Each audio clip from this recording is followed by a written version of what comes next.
Assalamualaikum warahmatullahi wabarakatuh. Perkenalkan, nama saya Nadira Rifki dan teman saya Maula Arfawi. Kami dari kelas ICP PAII 2019. Kami di sini akan mempresentasikan tentang diskusi kami yang berjudul klasifikasi hadis berdasarkan aspek kualitasnya. Klasifikasi hadis berdasarkan kualitasnya dibagi menjadi dua, yaitu hadis maqbul dan hadis mardud. Yang pertama, hadis maqbul adalah hadis yang memenuhi syarat-syarat qabul, yaitu syarat-syarat diterimanya hadis sebagai hujjah atau dalil atas perbuatan tertentu. Sedangkan hadis mardud adalah sebaliknya, hadis-hadis yang belum memenuhi syarat-syarat qabul. Nah, hadis maqbul ini terdiri dari dua, yaitu hadis sahih dan hadis hasan. Sedangkan hadis mardud disebut juga hadis dhaif.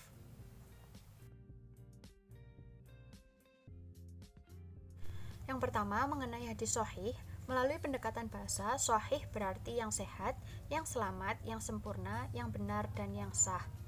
Sedangkan menurut istilah atau terminologi, menurut beberapa ulama yang merupakan termasuk juga syarat-syarat yang menjadikan hadis sahih dapat dijadikan dalil atau hujjah, yaitu hadis sahih adalah hadis yang bersanad, yang bersambung, yang diriwayatkan oleh rawi yang adil dan dhobit, yang tidak ada syadz ataupun ilat di dalamnya.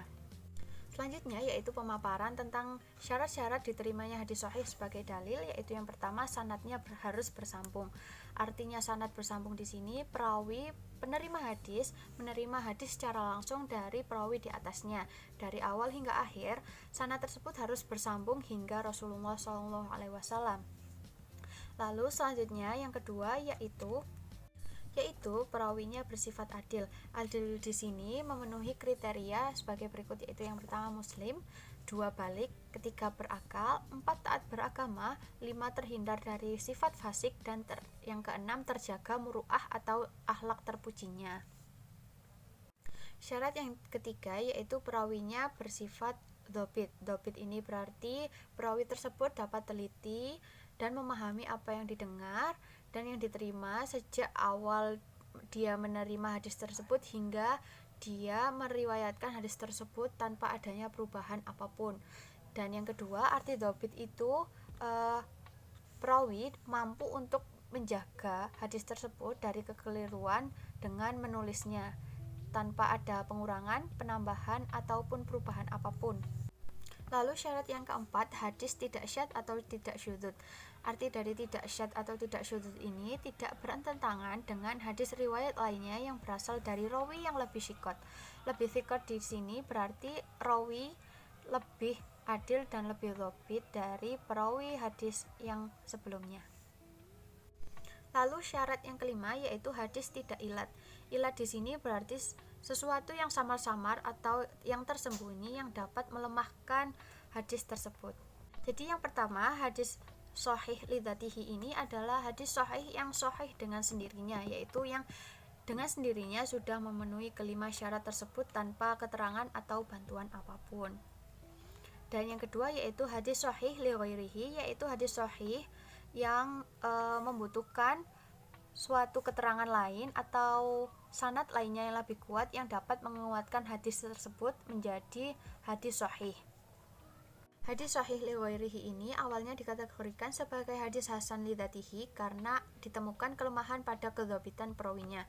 Namun karena adanya matan lain yang sama dan lebih menguatkan ataupun dari sanad yang lainnya lebih menguatkan, maka hadis hasan li dzatihi ini dapat naik derajatnya menjadi hadis sahih namun dalam kategori li ghairihi. Lalu selanjutnya yang kedua yaitu pengertian hadis hasan.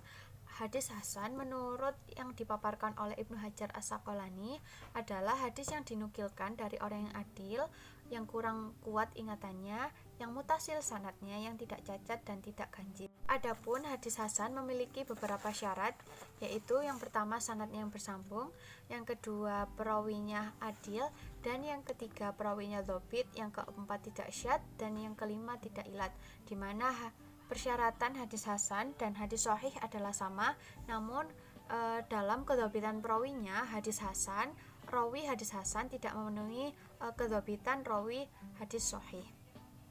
Sama seperti hadis sahih, hadis hasan juga dibagi menjadi dua, yaitu yang pertama hadis hasan li dzatihi dan yang kedua hadis hasan li ghairihi. di mana hadis hasan lidzatihi ini berarti hadis hasan yang dengan sendirinya memenuhi kelima syarat kriteria yang telah disebutkan. Hadis hasan li ghairihi adalah hadis hasan yang dalam sanadnya ditemukan orang yang tidak dikenal serta tidak nyata keahliannya, namun orang tersebut tidak tertuduh sebagai pendusta ataupun orang yang lalai.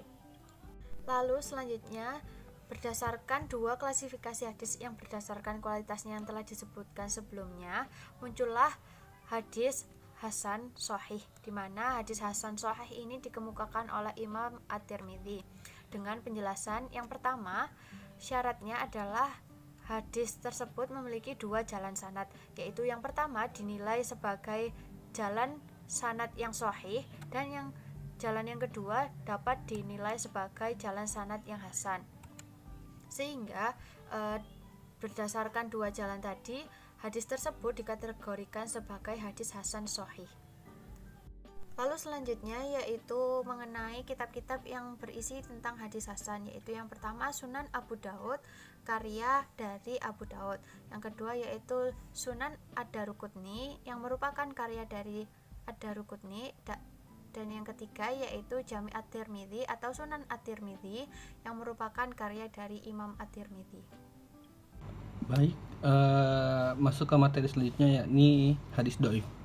Pengertian hadis dhaif secara etimologi atau bahasa, kata dhaif memiliki arti yang berlawanan dari kata qawi, kuat. Yakni berarti hadis dhaif memiliki arti lemah. Jadi dapat diketahui hadis dhaif ialah hadis yang lemah atau tidak kuat.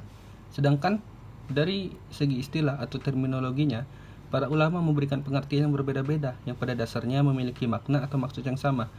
Sebagaimana Imam An-Nawawi mendefinisikan hadis dhaif ialah hadis yang di dalamnya tidak terdapat syarat-syarat dari hadis sahih dan juga syarat-syarat hadis hasan. Adapun hadis dhaif ini disebut juga sebagai hadis yang mardud atau ditolak dan tidak dapat dijadikan sebagai landasan atau kehujahan atau sebagai dalil dalam menentukan satu hukum. Adapun yang menjadi kriteria dari hadis dhaif ini ada dua, yakni terputusnya sanad dan yang kedua yakni terdapat cacat pada perawi atau matan dari hadis tersebut. Selanjutnya yakni macam-macam hadis dhaif. Adapun pembagian macam-macam hadis dhaif ini ditentukan dari dua penyebab kedhaifan hadis tersebut yang disebutkan sebelumnya, yakni terputusnya sanad dan terdapat cacat pada perawi ataupun matan hadis tersebut. Ditinjau dari terputusnya sanad, hadis dhaif dibagi dalam 4 macam, yakni yang pertama hadis al-mu'allaq, yang kedua al-mursal, yang ketiga al-mu'dal, dan yang keempat al-munqati. Yang pertama yakni hadis al-mu'allaq. Ditinjau dari segi etimologi atau bahasanya, al-mu'allaq berasal dari kata alaqa yang memiliki arti tergantung. Jadi artinya hadis tersebut hanya atau langsung menghubungkan antara rawi kepada yang mengucap pertama kali, yakni Rasulullah SAW, dengan menggugurkan beberapa sanad. Sebagaimana contohnya hadis yang dikeluarkan oleh Imam Al-Bukhari di dalam kitabnya As-Sahih yang berbunyi, wa qala an-nabiy sallallahu alaihi wasallam li sahibil kubur kana la tastatiru min baulihi, yang artinya Rasulullah SAW bersabda kepada penghuni kubur, dahulu dia tidak membersihkan kencingnya.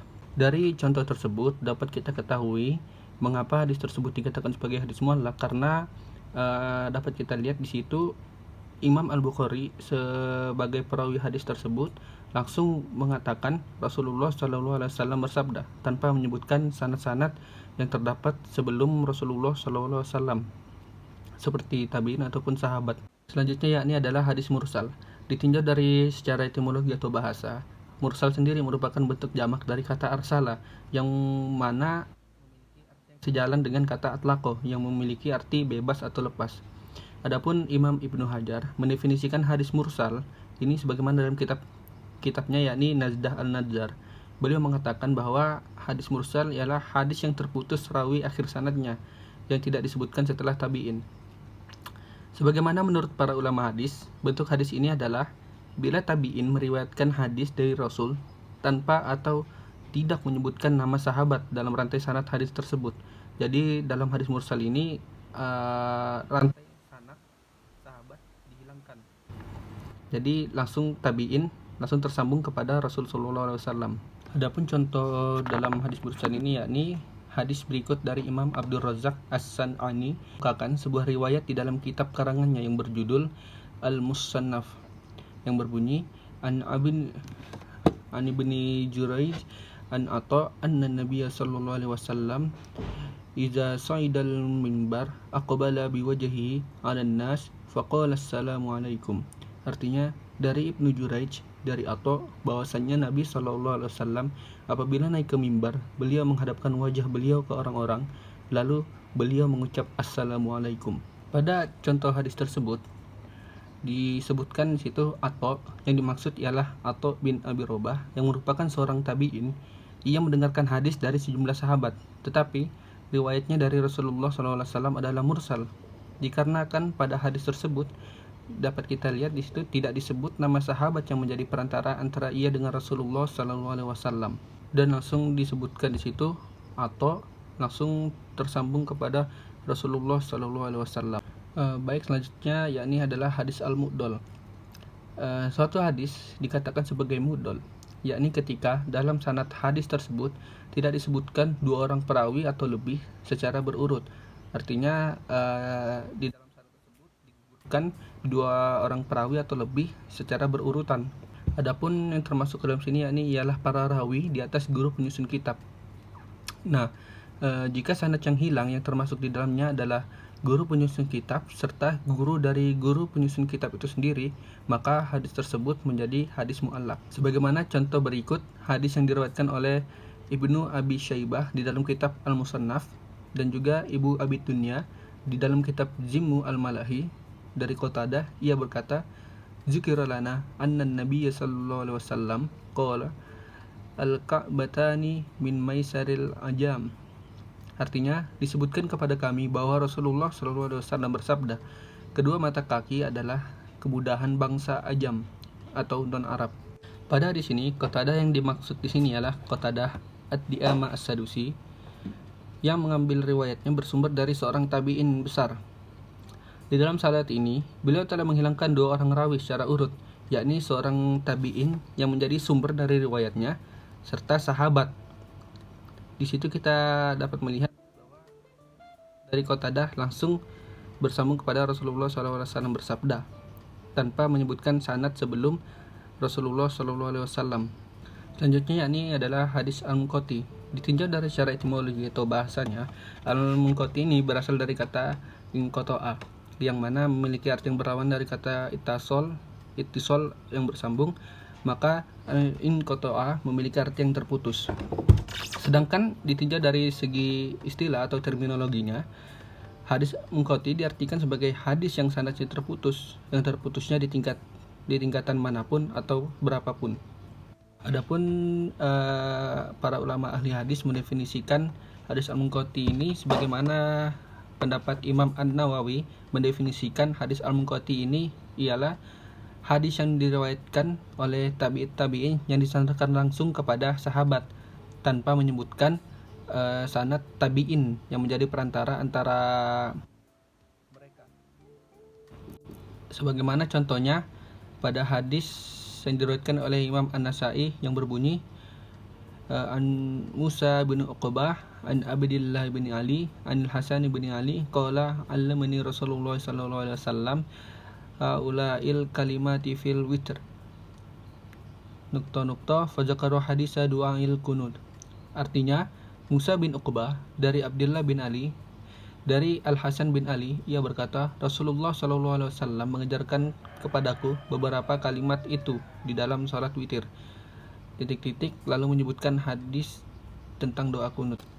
Dari hadis tersebut dapat kita ketahui bahwasannya sanad dari hadis tersebut terputus, karena sebagaimana perkataan Al-Hafiz Ibnu Hajar dalam kitabnya Al-Talkhis Al-Khabir, beliau mengatakan bahwasannya Abdullah bin Ali adalah Ibnu Husain bin Ali tidak pernah bertemu dengan Al-Hasan bin Ali. Maka dari itu hadis tersebut termasuk al-munqati karena standarnya terputus. Selanjutnya yakni masuk kepada pembagian hadis dhaif. Jika ditinjau dari cacatnya perawi hadis, yakni terdapat 7 macam, yakni diantaranya yang pertama hadis maudhu, hadis matruk, hadis maklub, hadis muttarib, hadis musahhaf, dan hadis syadz dan mahfuz. Yang pertama yakni ialah hadis maudhu. Secara etimologi atau dari bahasanya, kata maudhu merupakan bentuk isim maf'ul dari kata wada'ah yang memiliki arti rendah.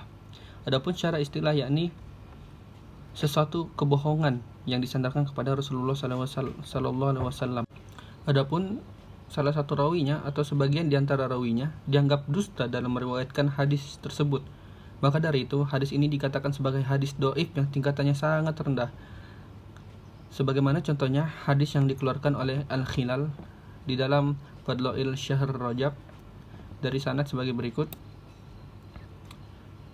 An Ziyad bin Maimun an Anas bin Malik qala qila ya Rasulullah lima summiya Rajab li'annahu batarajjaba fi khairun kasirun li Sya'ban wa Ramadan, yang artinya dari Ziyad bin Maimun dari Anas bin Malik, ia berkata, wahai Rasulullah, mengapa dinamakan Rajab?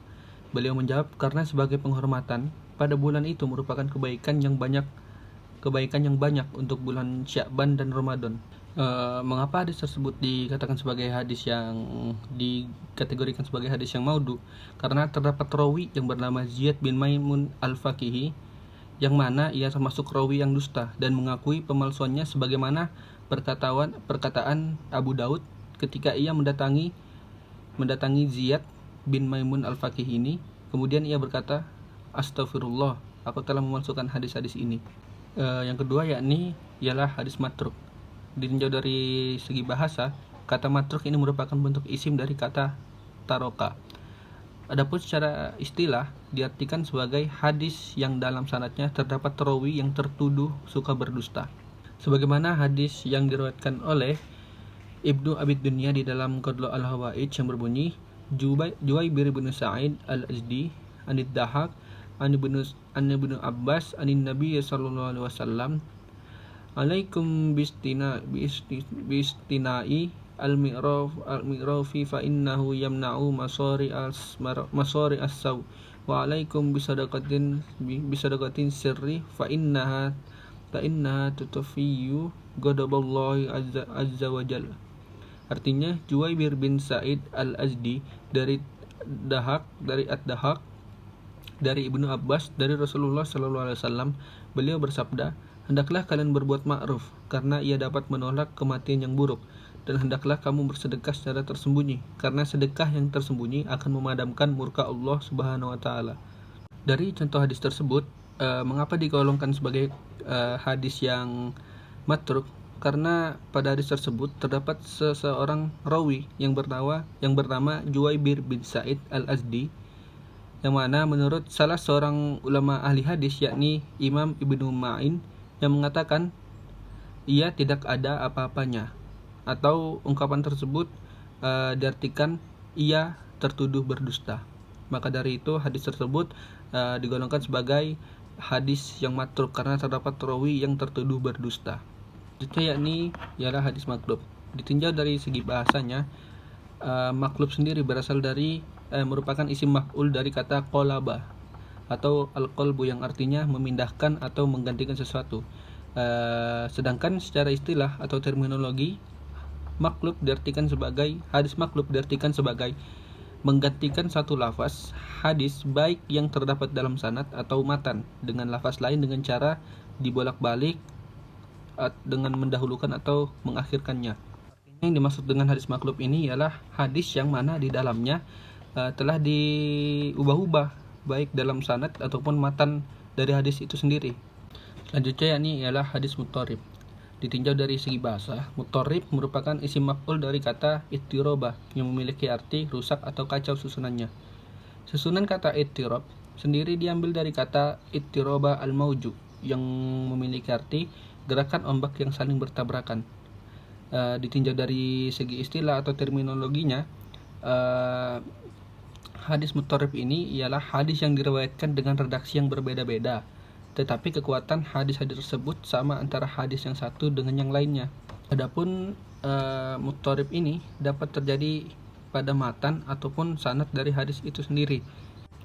Adapun contohnya yakni hadis Abu Bakar radhiyallahu anhu, bahwasanya ia berkata, "Ya Rasulullah, aku lihat engkau telah beruban."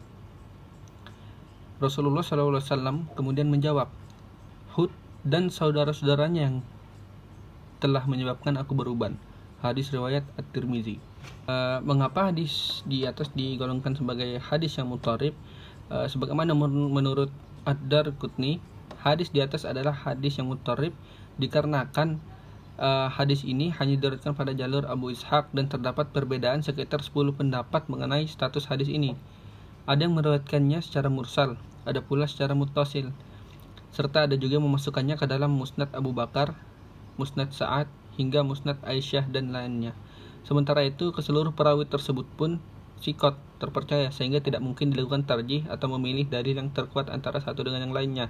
Jadi, mutharib pada sanad ini maksudnya terdapat perbedaan jalur sanad, namun ke semua perawinya itu, ke seluruh perawi tersebut sikot, sehingga sulit atau tidak mungkin dilakukan tarjih atau memilih dalil yang terkuat antara satu dengan yang lainnya. Selanjutnya yakni ialah hadis musahhaf. Hadis musahhaf ialah merupakan hadis yang kata-katanya berubah baik dalam lafaz, sanad ataupun matan hadis itu sendiri. Hadis ini juga didefinisikan sebagai hadis yang dirubah kalimatnya, sehingga hadis tersebut tidak sesuai dengan hadis yang diriwayatkan perawi yang sikot atau terpercaya, baik dari segi lafaz maupun dari segi makna. Adapun hadis musahhaf ini terbagi lagi ke dalam 4 macam. Jika ditinjau dari tempat terjadinya, terbagi ke dalam 2, yakni musahhaf pada sanad dan musahhaf pada matan. Dan jika ditinjau dari sumbernya, terbagi menjadi 2 juga, yakni musahhaf basar, artinya perubahan yang terjadi karena keraguan pada penglihatan perawi dikarenakan tulisan yang terlalu rusak atau hancur. Dan yang kedua ialah musahhaf al-sama atau tashif al-sama, yakni perubahan yang disebabkan karena jauhnya jarak orang yang mendengar atau karena rusaknya pendengaran dari orang tersebut. Dan yang terakhir ialah hadis syadz dan mahfuz. Ditinjau dari segi etimologi atau bahasanya, yang pertama yakni hadis syadz. Syadz sendiri berasal dan merupakan bentuk dari kata syadda yang memiliki arti yang serupa dengan kata infaroda yang artinya menyendiri atau berbeda dengan jumlah yang banyak. Adapun dari segi istilah, yakni hadis yang diriwayatkan oleh perawi yang maqbul, yang diterima, yang menyalahi hadis yang diriwayatkan oleh perawi yang lebih makbul, yang lebih diterima. Dapat dikatakan hadis syadz ialah hadis yang diriwayatkan oleh perawi yang adil dan sempurna penerbitannya, akan tetapi menyalahi, menyelisih atau berlawanan dengan hadis yang diriwayatkan oleh perawi yang mana adil serta penerbitannya lebih. Di sini yang dimaksud sebagai hadis mahfuz ialah hadis yang berlawanan atau hadis yang diselisihi dari hadis syadz itu sendiri. Lalu selanjutnya yaitu memasuki pembahasan yang lebih dalam, yaitu mengenai hukum dan status kehujahan suatu hadis. Yang pertama yaitu mengenai hadis sahih, bahwa hadis sahih hukumnya wajib diterima dan diamalkan, di mana hadis sahih dapat dipergunakan dan diterima sebagai dalil dan hujah atas amal perbuatan tertentu, dan tidak ada alasan bagi setiap muslimin untuk menolaknya atau meninggalkannya. Yang kedua yaitu hadis hasan, di mana ketiga ulama tersebut bersepakat bahwa hadis hasan dapat diterima dan dipergunakan sebagai penetapan hukum syara, di mana walaupun statusnya masih di bawah hadis sahih. Yang ketiga yaitu hadis dhaif. Adapun kehujahan dari hadis dhaif ini dinilai bermacam-macam dikarenakan banyaknya cabang yang menjadikan hadis ini dhaif, yaitu baik dari terputusnya rantai sanad maupun dari kecacatan para perawi hadis tersebut. Yang pertama yaitu hadis dhaif dinilai dari sisi terputusnya rantai sanad, yaitu yang pertama mu'allaq dan mursal dianggap mardud atau tertolak, sedangkan hadis yang mudhal dan munqati dianggap dhaif. Lalu yang kedua yaitu hadis dhaif yang dinilai dari kecacatan perawinya. Yang pertama yaitu hadis maudhu. Hukum menggunakan hadis maudhu ini adalah haram terkecuali untuk memberikan contoh. Adapun menggunakannya harus disertai ilah dan penjelasan mengenai kepalsuan hadis tersebut. Takutnya hadis ini dipersalahgunakan oleh orang yang tidak mengetahui hadis tersebut. Lalu yang kedua yaitu hadis matruk, di mana hadis ini dinilai dhaif, yang mana kedudukannya paling rendah setelah hadis maudhu. Lalu yang ketiga yaitu hadis maqlub. Hadis ini dianggap sebagai hadis dhaif dan tidak dapat digunakan sebagai hujjah ataupun dasar hukum tertentu, dan apabila sengaja menggunakannya maka hukumnya adalah haram. Selanjutnya yaitu hadis keempat dan yang kelima yaitu hadis mutharib dan hadis mushaf. Kedua hadis ini dinilai dhaif dan tidak dapat digunakan sebagai hujjah atas hukum dalil tertentu. Lalu yang keenam yaitu hadis syadz dan mahfudz, di mana hadis syadz ini dianggap mardud atau tertolak, dan sedangkan lawan dari hadis syadz ini yaitu hadis mahfudz dianggap maqbul atau diterima. Itu tadi pemaparan dari kami. Mohon maaf bila ada salah kata dan juga apabila durasi terlalu panjang. Sekian. Assalamualaikum warahmatullahi wabarakatuh.